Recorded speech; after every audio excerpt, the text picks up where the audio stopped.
Good morning all of you. स्वागत है आप सभी का एक बार फिर से ऑनलाइन क्लासेस में। हम एमए फाइनल ईयर की ज्योग्राफी का अध्ययन कर रहे थे, जिसमें हमने पिछली कुछ कक्षाओं में भारतीय कृषि का अध्ययन किया था, जिसमें कई सारी कृषि फसलों का हमने अध्ययन किया है। कुछ पेय फसलों का भी अध्ययन किया है, कुछ औद्योगिक फसलों का भी अध्ययन किया है, खाद्यान्न फसलों का भी अध्ययन किया है। इसी तरीके से भारत में पाई जाने वाली, उगाई जाने वाली, उत्पादित की जाने वाली कई सारी फसलें और मौजूद हैं। सभी का वर्णन करना उचित नहीं रहेगा, इसलिए आज कृषि फसलों को विराम देते हुए आज की इस क्लास में हम बहुत इम्पोर्टेंट टॉपिक के बारे में चर्चा करेंगे जो कृषि से संबंधित है। उसका नाम है ग्रीन रेवोल्यूशन, हरित क्रांति। तो चलिए शुरू करते हैं। हरित क्रांति बहुत इम्पोर्टेंट टॉपिक है भारत के संदर्भ में। भारतीय कृषि की दिशा और दशा दोनों को बदलने में हरित क्रांति का बहुत बड़ा योगदान है। भारतीय कृषि जो पारंपरिक तरीके से की जाती थी, जिसमें आधुनिकता की कमी थी, जिसमें तकनीक की कमी थी, उसमें आधुनिकता, तकनीक और वैज्ञानिक तरीके का लाने का नाम ही हरित क्रांति है। हरित क्रांति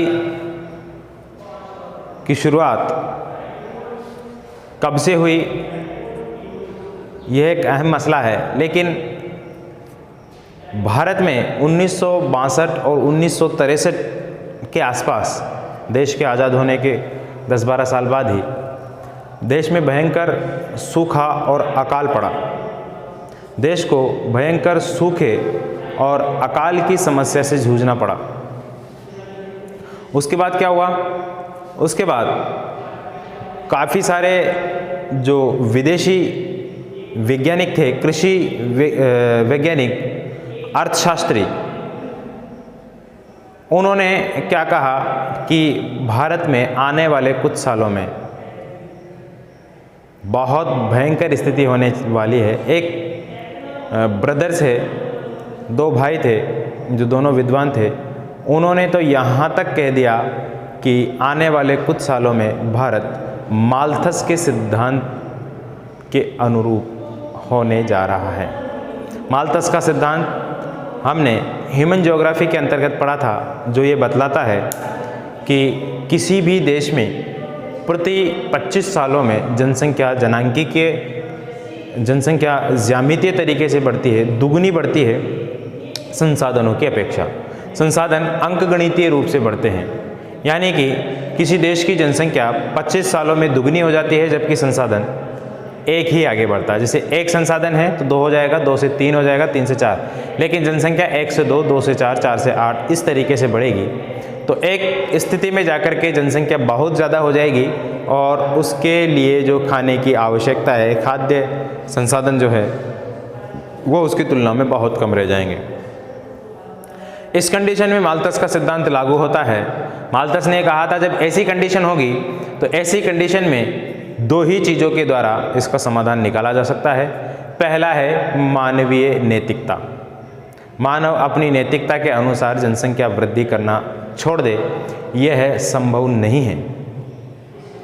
दूसरा उसने जो समस्या का समाधान बताया था वो ये है कि प्रकृति प्राकृतिक आपदाओं के कारण बहुत बड़ी जनसंख्या का ह्रास कर देती है और वापस जनसंख्या और संसाधन लेवल में आ जाते हैं। यानी कि भूकंप, ज्वालामुखी, अकाल, बाढ़ या फिर बहुत भयंकर महामारियां फैल जाती है, जिस वजह से जनसंख्या का एक बड़ा तबका, बड़ा जनसमूह नष्ट हो जाता है और वापस जनसंख्या और संसाधन समान मात्रा में हो जाते हैं। तो कुछ लोगों का ऐसा भी मानना था कि माल्थस के सिद्धांत का अनुसरण करेगा भारत, लेकिन उसी दौरान भारत में हरित क्रांति लागू की गई। विश्व में हरित क्रांति का जनक जो माना जाता है वो माना जाता है अमेरिकी कृषि वैज्ञानिक नॉर्मन अर्नेस्ट बोरलॉग को। विश्व में, ध्यान रख लीजिएगा इसको, विश्व में हरित, आज हमारा टॉपिक है, ये भी लिख देता हूं मैं यहां पर, हरित क्रांति।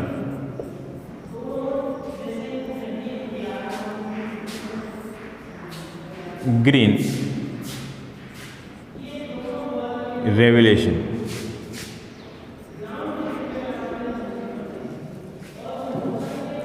विश्व में हरित क्रांति का जन्मदाता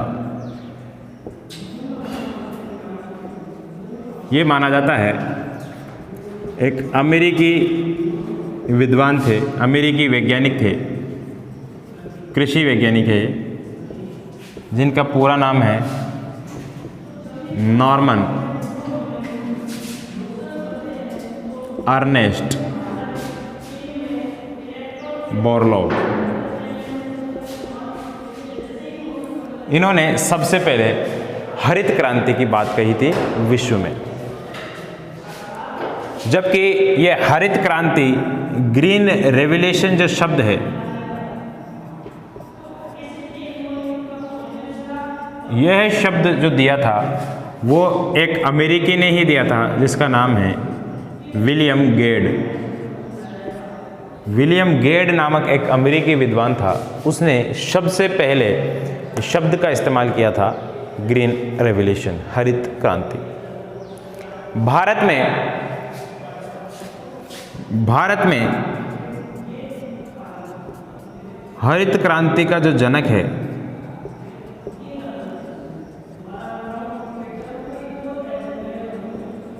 भारत में हरित क्रांति का जनक तमिलनाडु के एक बहुत बड़े कृषि वैज्ञानिक थे भारत के, उनको माना जाता है, जिनका नाम है M.S. रामनाथन। M.S. रामनाथन इनको माना जाता है। ये तमिलनाडु के बहुत बड़े कृषि विद्वान थे, ठीक है। इनका पूरा नाम अगर पूछ लिया जाए तो मोनकोम्बू सांबास्वामी रामनाथन। मोनकोम्बू सांबास्वामी रामानाथन इनका पूरा नाम था। इन्होंने भारत में हरित क्रांति को आगे बढ़ाने में अपना बहुत योगदान दिया। इन्होंने नए नए बीज तैयार किए, उन्नत किस्म के बीज तैयार किए, आधुनिकता कृषि में लाने की कोशिश की, लोगों को समझाने का कार्य किया, कृषि के ऊपर नए नए अनुसंधान किए, तब जाकर के भारत में जो है ग्रीन रेवोल्यूशन लागू की गई। इसको आप लिख लीजिए।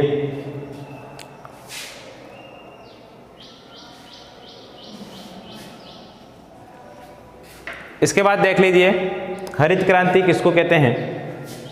हरित क्रांति का वास्तविक तात्पर्य कृषि क्षेत्र में वैज्ञानिकता, उत्तम किस्म के बीजों का विकास, उनका विसरण एवं रासायनिक उर्वरकों के इस्तेमाल द्वारा कृषि उत्पादकता में अभूतपूर्व वृद्धि लाना, ये इसका अर्थ निकलता है हरित क्रांति का। ठीक है, हरित क्रांति का अर्थ क्या है? कृषि क्षेत्र में उन्नत किस्म के बीजों का साथ ही साथ उनका विसरण करना और रासायनिक उर्वरकों के इस्तेमाल द्वारा अभूतपूर्व वृद्धि लाना, ये हरित क्रांति का अर्थ है। ठीक है, फिर इसके बाद देखते हैं हरित क्रांति जो सबसे पहले आई तो कुछ राज्यों में इसको लागू किया गया, जिनमें से पंजाब और हरियाणा 2 राज्य हैं, उन दोनों ने इसको पूर्णतः अपना लिया। ठीक है, यानी कि पंजाब और हरियाणा के किसानों ने पूर्णतः हरित क्रांति के जितनी भी बातें थी उन सभी बातों को अपना लिया, और अपनाने के बाद 1961 तक उनका जो उत्पादन था वो 17 मिलियन टन था। वार्षिक उत्पादन खाद्यान्न में 17 मिलियन टन था। लेकिन हरित क्रांति को अपनाने के बाद उनके कृषि विकास में खाद्यान्न उत्पादन में अभूतपूर्व वृद्धि हुई और जो उत्पादन 1951 से 1961 के दशक में 17 मिलियन टन था, वो बढ़कर के कितना हो गया 1966 से 1976 के दशक के बीच में 49 मिलियन टन हो गया। इतनी अभूतपूर्व वृद्धि हरित क्रांति को अपनाने के बाद देखी गई। ये देश का है पूरा, लेकिन सबसे ज़्यादा जो फ़ायदा उठाया वो पंजाब और हरियाणा ने उठाया, क्योंकि पंजाब और हरियाणा ने इसके जितने भी नियम कायदे थे उन सभी को एक्सेप्ट कर लिया। साथ ही साथ वहाँ पे सुविधाएं भी पाई जाती है, क्योंकि रासायनिक उर्वरक पढ़े लिखे किसान इसके लिए होना ज़रूरी है जो इसको जल्दी से एक्सेप्ट कर ले, क्योंकि किसी भी चीज़ में जब बदलाव लाया जाता है तो जो अशिक्षित वर्ग है, अशिक्षित वर्ग उस बदलाव को जल्दी से सहन नहीं कर पाता, जबकि शिक्षित वर्ग उस बदलाव को जल्दी सहन कर लेता है। और इसका परिणाम यह होता है कि वो बदलाव शिक्षित वर्ग के लिए बहुत ज़्यादा फायदेमंद होता है। अशिक्षित वर्ग अपने पारंपरिक विचारों की वजह से पिछड़ा रह जाता है। यही कारण है कि पंजाब और हरियाणा के किसान शिक्षित थे और वो इससे बहुत ज़्यादा फ़ायदा उठा पाए, अपने प्रति हेक्टेयर उत्पादन और उत्पादकता जो थी उसमें बढ़ोतरी कर पाए, जबकि अन्य राज्यों के किसान जो हरियाणा से इधर ओडिशा के थे, बिहार के थे, मध्य प्रदेश के थे, वो किसान अपनी पिछड़ी हुई अवस्था में ही रह गए। तो ये कुछ बातें थी। हरित क्रांति की वजह से देश में एकदम से कृषि क्षेत्र में खाद्यान्न उत्पादन में बहुत ज़्यादा वृद्धि हुई। साथ ही साथ देश में रासायनिक उर्वरकों का इस्तेमाल बहुत तेज़ी से बढ़ने लगा। इसके अलावा जो देश में तकनीकी थी उस तकनीकी का इस्तेमाल कृषि क्षेत्र में होने लगा, यानी कि आधुनिक यंत्रों द्वारा कृषि करना किसानों ने शुरू कर दिया था। यह सब देख करके देश के कृषि विद्वानों ने, देश के वैज्ञानिकों ने, देश के राजनीतिज्ञों ने इस छोटे से काल को जिसमें ये सब कुछ एकदम से बदल गया था उसको हरित क्रांति का नाम दिया था। बात आपके समझ में आ गई होगी। देश में अचानक एकदम से जो वृद्धि हुई खाद्यान्न उत्पादन में, कृषि यंत्रों का इस्तेमाल बढ़ा, कृषि में उत्पादकता में तेजी आई, रासायनिक उर्वरकों का इस्तेमाल बढ़ा। इस छोटे से काल में ये सब कुछ जो परिवर्तन हुआ, इसी परिवर्तन को हरित क्रांति नाम दिया गया विद्वानों के द्वारा। और इसमें सबसे ज़्यादा जो अहम रोल निभाया था वो निभाया था श्री MS रामनाथन ने, जो तमिलनाडु के कृषि विशेषज्ञ थे। इतनी बात आपको याद रह जाएगी। इसमें देखिए बहुत कम समय में ही आश्चर्यजनक परिणाम निकल के सामने आए। इससे अप्रत्याशित विकास हुआ और इसी विकास को योजनाकारों ने क्या नाम दिया? हरित क्रांति नाम दिया। अब हरित क्रांति उम्मीद है समझ में आ गई होगी आपके, ज़्यादा मुश्किल टॉपिक नहीं है। बस ये है कि इसमें कृषि उत्पादकता बढ़ी, कृषि में उन्नत बीजों का इस्तेमाल किया गया, ऐसे बीजों का इस्तेमाल किया गया जिनको पानी की कम आवश्यकता होती है, जो जल्दी पनप जाते हैं, जो पैदावार अच्छी देते हैं, ऐसे बीजों का इस्तेमाल किया गया। ठीक है, जिनमें रोग लगने की संभावनाएं भी कम होती है, ऐसे बीजों का इस्तेमाल किया। रासायनिक उर्वरकों का इस्तेमाल किया गया, लेकिन इसमें कीटनाशकों का इस्तेमाल नहीं किया गया था पहली क्रांति में। दूसरी जो हरित क्रांति लागू की गई थी, जिसमें दूसरा चरण था इसका, जिसमें देश के कुछ राज्यों के 169 5 राज्य थे, उन 5 राज्यों के 169 जिलों के ऊपर इसको लागू किया गया था, जिसमें मुख्य ध्येय क्या रखा गया था कि चावल का उत्पादन बढ़ाया जाए। 169 में से 169 में से लगभग 110 केंद्रों पर, 110 जिलों पर चावल के उत्पादन को प्राथमिकता दी गई थी। लेकिन फिर भी इसके परिणाम जो आए वो यही आए कि चावल की उत्पादकता में वृद्धि नहीं हुई। इससे सिर्फ और सिर्फ गेहूं की फसल को ही फायदा हुआ। ठीक है, गेहूं की फसल को ही अत्यधिक इससे फायदा हुआ। तो ये कुछ बातें थी। दूसरा चरण हुआ था इसका, उस दूसरे चरण की बात मैंने दूसरे चरण में कीटनाशकों के ऊपर बल दिया गया था और पहले चरण की जो नाकामियां थी उन नाकामियों को व्यवस्थित तरीके से दूर करने की इसमें कोशिश की गई थी। फिर उसके बाद एक और रेवोल्यूशन आता है, उसको भी हम देखेंगे, द्वितीय हरित क्रांति, एवरग्रीन रिवोल्यूशन जिसको कहते हैं, सदाबहार हरित क्रांति। उससे पहले जो पहली हरित क्रांति थी उस हरित क्रांति के फायदे देख लेते हैं हम, हरित क्रांति के लाभ या हरित क्रांति की उपलब्धियों को हम देख लेते हैं। तो सबसे पहली उपलब्धि आप सभी को मालूम है क्या हुई, हरित क्रांति की वजह से जो सबसे पहला बेहतरीन काम हुआ वो क्या हुआ कि इसमें कृषि उत्पादन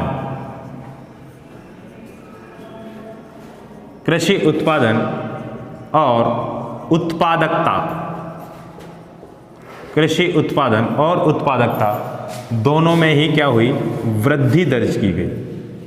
कृषि उत्पादन और कृषि उत्पादकता, उत्पादन और उत्पादकता में अलग है। देखिए, उत्पादन तो कहते हैं किसी कृषि फसल का उत्पादन कितना हुआ था और कितना हुआ, और उत्पादकता कहते हैं उस खेत की उर्वरी क्षमता, पैदा करने की क्षमता। ठीक है, इन दोनों में क्या हुआ, बढ़ोतरी हुई। क्योंकि उत्पादकता तो इसलिए बढ़ी क्योंकि बीज उन्नत किस्म के थे, उत्पादकता इसलिए बढ़ी क्योंकि रासायनिक उर्वरकों का इस्तेमाल किया गया था। प्रति हेक्टेयर उत्पादन में अधिक वृद्धि हुई, प्रति व्यक्ति उत्पादन में अधिक वृद्धि हुई। ये सारी चीजें हरित क्रांति की उपलब्धियां हैं, हरित क्रांति के लाभ हैं। ठीक है, ये आप ध्यान रखिएगा। पहला लाभ, इंपॉर्टेंट लाभ क्या हुआ, कृषि उत्पादन और उत्पादकता में इसमें क्या हुई, वृद्धि हुई। दूसरा जो लाभ हुआ वो क्या है, कृषि में तकनीकी का उपयोग बढ़ा।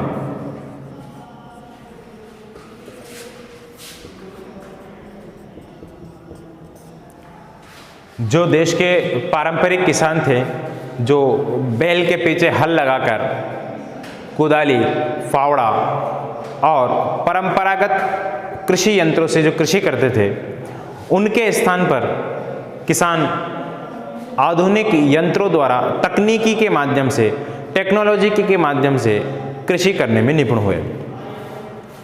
उन्होंने अत्याधुनिक यंत्रों की सहायता से कृषि करना सीख लिया। कृषि में जहाँ पर मानवीय श्रम अधिक लगता था, वहाँ पर यांत्रिकी और टेक्नोलॉजी के माध्यम से उस श्रम को कम कर दिया।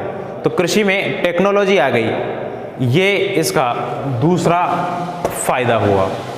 इसके अलावा तीसरा जो फायदा हुआ वो इम्पोर्टेंट है,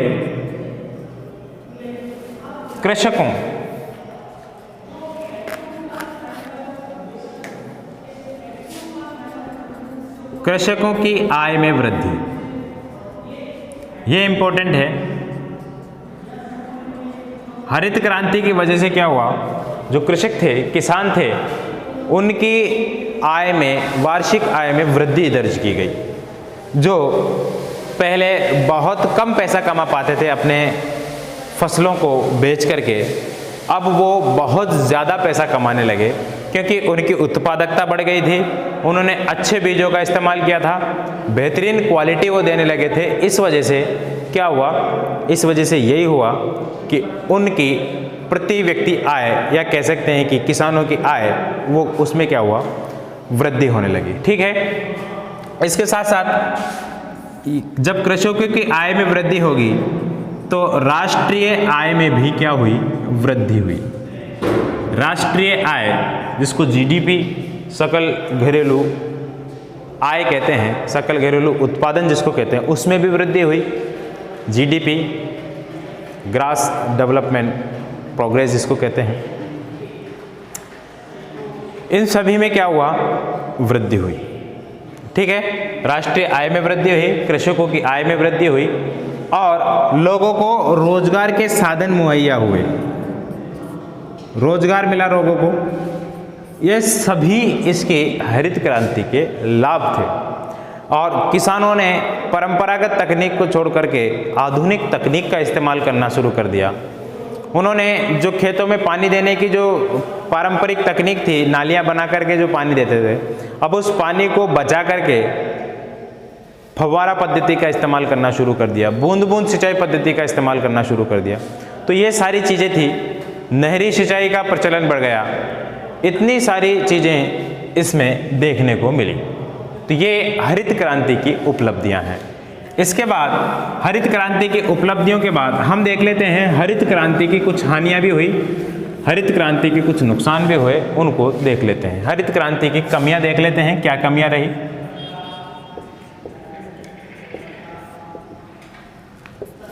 हरित क्रांति के कुछ कमियां हैं, उन कमियों में सबसे इंपॉर्टेंट बात है, इसमें पूंजीवादिता को बढ़ावा मिला, पूंजीवादियों को फायदा मिला, ऐसे कह सकते हैं। जो देश के पैसे वाले थे, किसान, जो अपनी पूंजी इन्वेस्ट करना जानते थे, उन्होंने हरित क्रांति के नए सुधारों को अपने उतार लिया अंदर और क्या किया, अपनी पूंजी को इन्वेस्ट कर दिया, जिससे उन्हीं को फायदा हुआ। बाकी जो दूसरे लोग थे उनको इसका फायदा नहीं हो सका, ना ही सरकार को इसका ज़्यादा फायदा हुआ। तो इसमें क्या हुआ, पूंजीवादी को बल मिला। जो किसान ज़्यादा समृद्ध थे वो और ज़्यादा समृद्ध होते गए, जो छोटे किसान थे वो धीरे धीरे पिछड़ते गए। ये पूंजीवादी का कारण हुआ। दूसरा क्या था, प्रादेशिक असंतुलन की स्थिति उत्पन्न हुई।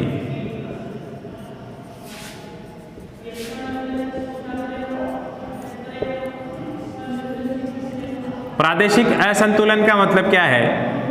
प्रादेशिक असंतुलन का मतलब यह है, किसी एक प्रदेश में कृषि के उत्पादन में बहुत ज़्यादा वृद्धि दर्ज की गई, तो कोई दूसरा प्रदेश उसी हरित क्रांति के दौरान बहुत ज़्यादा पिछड़ता गया। उदाहरण स्वरूप, देश का पंजाब और हरियाणा वाला जो क्षेत्र है, हरियाणा और पंजाब वाला क्षेत्र, वहाँ बहुत ज़्यादा उत्पादन दर्ज किया गया और वो देश के शीर्ष खाद्यान्न उत्पादन करने वाले राज्य बन गए। इसके विपरीत उड़ीसा, बिहार, बंगाल, यहाँ पे जो किसान थे, वो किसान उनकी जो स्थिति थी, उस स्थिति से भी धीरे धीरे पिछड़ते गए। तो ये दो कारण देखिए, प्रादेशिक असंतुलन की स्थिति, एक तरफ था पंजाब, हरियाणा जो कृषि क्षेत्र में बहुत ज़्यादा तरक्की कर गए, और एक तरफ थे ओडिशा, मध्य प्रदेश जैसे राज्य, वो धीरे धीरे पिछड़ते गए। तो ये प्रादेशिक स्थिति में असंतुलन उत्पन्न हुआ। तीसरा इंपॉर्टेंट क्या है, कुछ विशेष खाद्यान्न फसलों को ही इससे लाभ मिला।